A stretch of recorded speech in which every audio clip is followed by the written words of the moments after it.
don't mind, can you sort of take us into the last 36 hours in your life and get us from point A to point C sitting here tonight?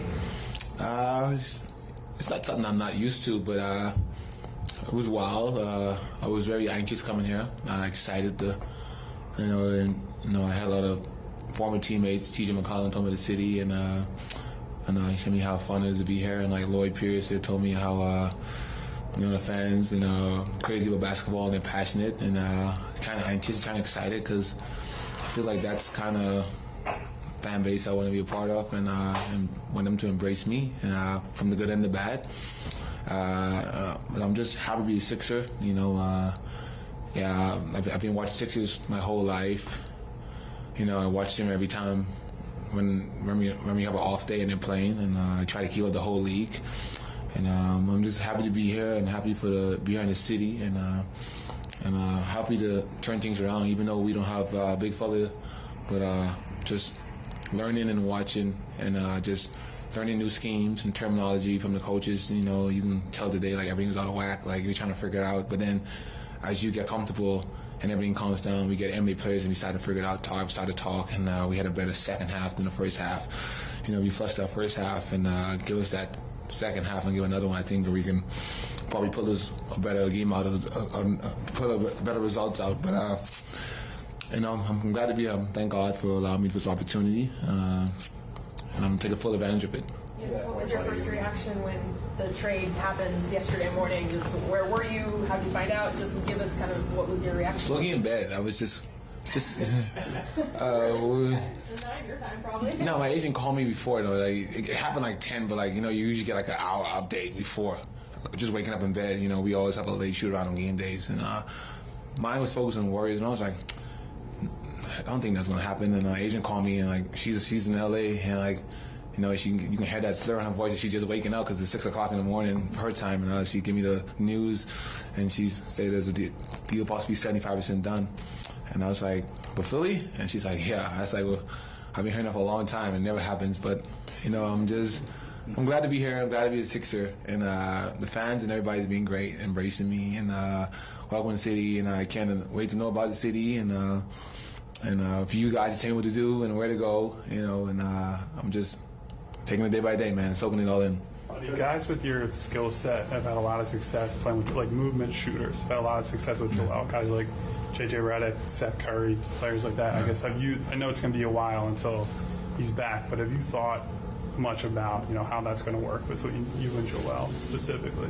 No, I haven't thought about it, but I tell you, I've played against him, and I've seen what other teams what we've done to them, and just trapping them and sending double teams, and the what ifs always, dang, like these guys getting some good shots, but time will tell when that happens, and I'm sure I'll be willing to be excited for him to get back as soon as he can and healthy, but when the opportunity comes, I'd love to be able to play with him and embrace that moment. To that point, buddy, this is kind of a tough situation for you to kind of walk in with a team kind of decimated with injuries at the moment. You kind of really had a lot of your guys. Like, how tough is the situation for you as a new guy? And nobody's gonna feel sorry for you in the NBA. And there's no crying in basketball. My coach always sent me from high school in the Bahamas, so you got to figure it out, And first day from physical straight to the arena, watching film from on the plane, trying to figure out the schemes, but you never figure out everything until you really get there. So you just figure out the team, figure out the terminology. We had a different type of terminology. First day of school, man, is trying to know your new classmates, know your new teachers, which is the coaches, and just figure out how everybody talks and communicate. And what's the point is we gotta be professional and embrace it. And the end goal is to win the game. And no matter what happens, we are happy when we get a win. So I feel like the energy that we had in the second half, we carried over. And then watching them for the past couple of games, I feel like that was the best energy given. So I'm excited to keep building when it's good. You said you were on the plane. You were trying to figure out the schemes of watching film. I guess when you're trying to figure out the schemes for a new team, what are you looking for in terms of just, I recognize this. This looks familiar. I see the patterns here. And it's just like I'll be playing Philly I think 3 times already, and I see some plays like, okay, yeah, that makes sense. So I'm just trying to figure out how to play with guys, You know, I haven't played with Maxi yet, so I'm excited to play with him because he's a fast guy and he goes downhill. So me, ghost screening, blurring, and trying to make confusion. I'm the type of guy that makes the defense to make confusion and to make them react. And when you can make a reaction to the defense to break it down and make a play, and then the next play, and then play pace basketball after that, and just trying to figure it out, man. You're figuring a lot of guys. Kelly is aggressive, you know, and Cam. Steady point guard, can score. You know, just got to figure out your teammates. And when we put all the puzzles together, then when we get the big fella, it's gonna be another challenge. But it won't be the challenge because we already know what they're gonna do to him. You said that you're talking to your agent. They said a deal was like 75% done, and you mentioned that Philly was your instinct. Did you have any idea that was coming, a trade? No, I didn't have no idea it was coming. I just know that the only team that makes sense would have been Philadelphia, and everything, and the whole scheme of things. Buddy, can you talk to us about your work ethic? I mean, I heard that you got here a little like around 2:20. Yeah. You were looking for the locker room, and next thing you know, you found it, and you were right out on the court.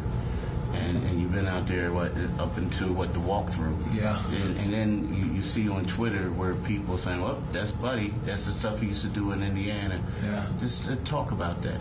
I just love the game, love for the game, you know, just very passionate about it, you know, where the result is good or bad in the game, but I always stick to my routine, what I always do from college, you know, and I feel like that brings me so much joy, just being a part of the game, you know, and my family's not here, so especially like when I'm out here, I'm just have more time to be able to just relax and be at peace and just work, you know, and everywhere I go, I want to give my all, you know, and just make the best of it. And I came from the Bahamas, nothing was given to me, so everything I have, I'm very appreciative. And to play on a big stage like this, you know, it just brings joy to me, my country, and I got to represent myself, my family, and my country. And I never take that for one bit because there's always some kid in the Bahamas looking at me each and every year when I go back home, and hopefully I can inspire him to be not me but better than me, and that's always my goal. So whatever opportunity I have to go on the basketball court and put extra work in, I'm gonna take advantage of that.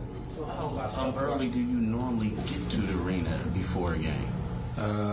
Always I probably try to leave an hour before when I'm settled in. This time because I was so anxious, my everything's just jittery. I wouldn't get out there so bad because I'm so happy. I was so anxious to play. But usually on game days, I probably try to get there like an hour and a half before the first team bus. But teams, sometimes my luck get bad because teams really close. They shoot around, so I'm waiting in the locker room for an hour and a half. So sometimes I still try to sneak on the court, try to gauge it. But most of the times it kind of works out, but it never works out. But I'm just trying to figure out ways to get on the court, get extra shots because. You know, we have 15 minutes to warm up on the basketball court, and I don't think that's enough.